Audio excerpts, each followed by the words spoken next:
नमस्कार दोस्तों। मुझे बहुत सारे कमेंट्स मिल रहे थे कि लैपटॉप में कैसे पता लगाएं कि कितनी मैक्सिमम रैम हम अपग्रेड कर सकते हैं। तो इस वीडियो में मैं यही डिस्कस करने वाला हूं कि आपका कोई सा भी लैपटॉप हो, आप कैसे पता लगाएं कि मैक्सिमम रैम हम उसमें कितनी लगा सकते हैं। तो सबसे पहले चेक करते हैं कि आपको रैम लगानी कौन सी है, और आपको वही रैम लगानी है जो आपके लैपटॉप में सपोर्ट करती है। कैसे पता करेंगे? सबसे पहले आप एक CPU-Z नाम का ऐप होता है वो इंस्टॉल कीजिए। मैंने कर रखा है तो मैं इसको ओपन करता हूँ। ये मैंने ओपन किया और इसमें आपको आपके लैपटॉप की दुनिया भर की सारी इन्फॉर्मेशन मिल जाएंगी, लेकिन अभी मैं केवल रैम के बारे में बात करूँगा। आप चाहें तो इसमें बहुत सारी चीज़ें जान सकते हैं। तो यहाँ मेमोरी पर क्लिक करते हैं। ये देखिए, इस पे लिखा हुआ आ रहा है DDR4। ठीक है, तो ये हमें पहले जनरेशन पता चल गई कि इस लैपटॉप में रैम की जनरेशन कितनी है, DDR4। कहीं कहीं पर ये PC4 नाम से भी लिखी हुई रहती है।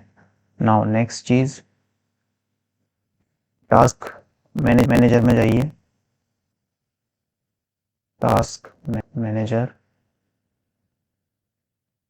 एंड देन परफॉर्मेंस पे क्लिक कीजिए। यहाँ मेमोरी पे क्लिक कीजिए। मेमोरी में आप यहाँ देखेंगे, देखिए लिखा दिख रहा है स्पीड। तो यहाँ से आपको स्पीड पता चलेगी आपकी रैम कितनी स्पीड वाली है। तो ये लिखा हुआ है 3200 मेगाहर्ट्ज। ओके, तो ये दो चीज़ें आपको मेनली ध्यान देना है। वैसे बहुत सारी चीज़ें होती हैं, पर ये दो ही मेन चीज़ें होती हैं जो डिसाइड करती हैं कि कौन सी रैम आपको लेना है।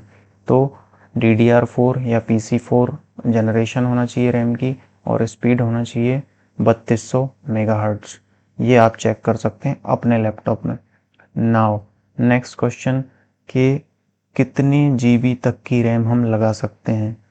तो इस वीडियो में मैं बताऊंगा कि पर स्लॉट, मतलब एक स्लॉट में आप कितनी मैक्सिमम रैम लगा सकते हैं। फिर अगर आपके लैपटॉप में 2 स्लॉट हैं तो आप उसको 2 स्लॉट के हिसाब से कैलकुलेट कर लेना। जैसे किसी किसी लैपटॉप में एक स्लॉट यूज़र रिप्लेसेबल होता है और एक मदरबोर्ड में सोल्डर्ड होता है, तो फिर उसमें जो यूज़र रिप्लेसेबल स्लॉट है हम उसको ही काउंट करेंगे। तो सबसे पहले आप कमांड में जाइए, विंडोज़ की प्लस आर दबाइए आप, है ना, विंडोज़ की प्लस आर। यहाँ CMD टाइप कीजिए, ये डायलॉग बॉक्स ओपन होगा। यहाँ पर ये कमांड मैंने लिख रखी है, इसको ये मैं डिस्क्रिप्शन में दे दूंगा। इसको यहाँ पर पेस्ट कीजिए और एंटर कीजिए। तो यहाँ पर आपको 2 नंबर्स मिलेंगे, एक तो ये मैक्सिमम कैपेसिटी और ये मेमोरी डिवाइसेस। ठीक है, अब कैलकुलेटर ओपन कीजिए।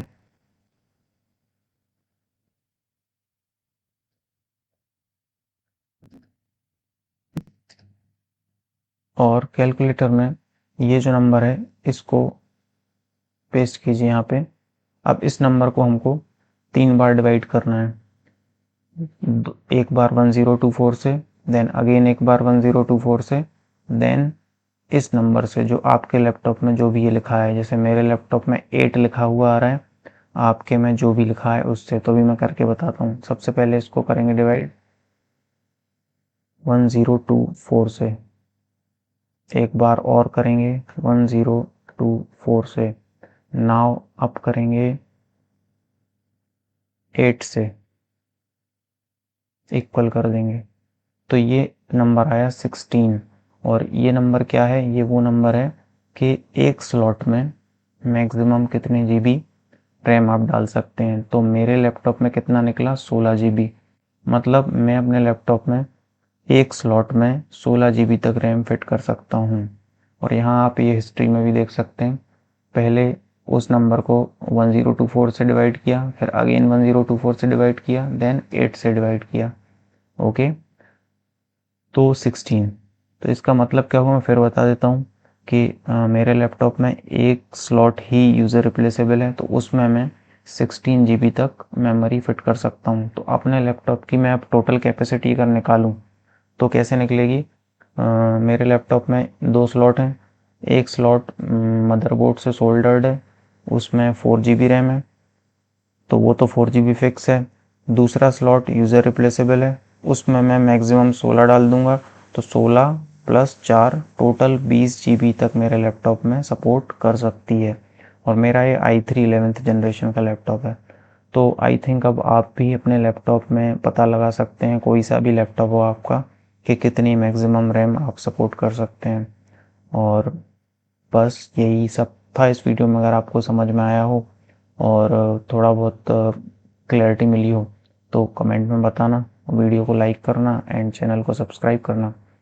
Thank you for watching. मिलते हैं नेक्स्ट वीडियो में। बाय।